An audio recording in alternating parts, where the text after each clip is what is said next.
UPSC prelims CSAT के paper में आपको हमेशा इस टाइप का एक क्वेश्चन मिलेगा ही मिलेगा, जहाँ पर कोडिंग और डिकोडिंग से रिलेटेड होगा। ठीक है, उसमें वो एक दो पैटर्न दे देंगे, ठीक है ना, और दिखाएंगे कि इस तरीके से जो आप कोडिंग आपको दिख रहा है उसके तहत ये दो जो उन्होंने डिस्क्रिप्शन में दिया है उससे आप कुछ डिड्यूस करो पैटर्न क्या है इसके कोडिंग का, और फिर एक तीसरा वो पूछेंगे जिसका आंसर आपके ऑप्शन में होगा। ठीक है, तो ऐसे क्वेश्चन में आपको बहुत फन तरीके से एक एक लाइन को पढ़ना है। जैसे इसमें उन्होंने बोला पॉट को लिखा हुआ है अटॉप, मतलब ये 3 वर्ड है, ये 4 वर्ड है। ट्रैप को लिखा हुआ है अपार्ट, मतलब ये 4 वर्ड है और ये 5 वर्ड है। तो उन्होंने पूछा अरीना को क्या लिखा जाएगा किस कोड में, ये 5 वर्ड है तो ऑब्वियसली 6 वर्ड होगा, ये 6 वर्ड हम सारे ऑप्शन में देख रहे हैं। ठीक है, तो एक पैटर्न फॉलो हो रहा है।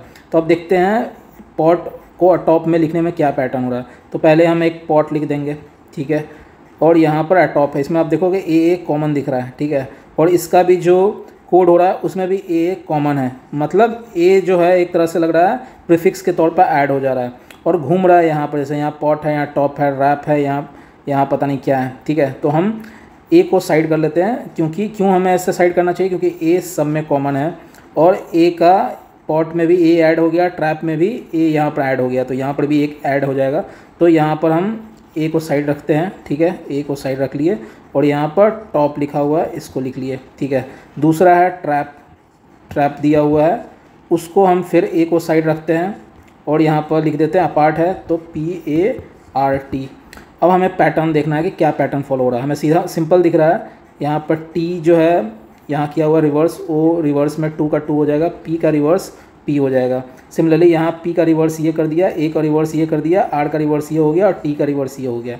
तो अब ये हमें जब समझ में आया कि ये रिवर्स कर रहे हैं, जो POT है यहाँ पर ट्रैप को रिवर्स कर रहे हैं और ए एज ए प्रीफिक्स ऐड हो रहा है।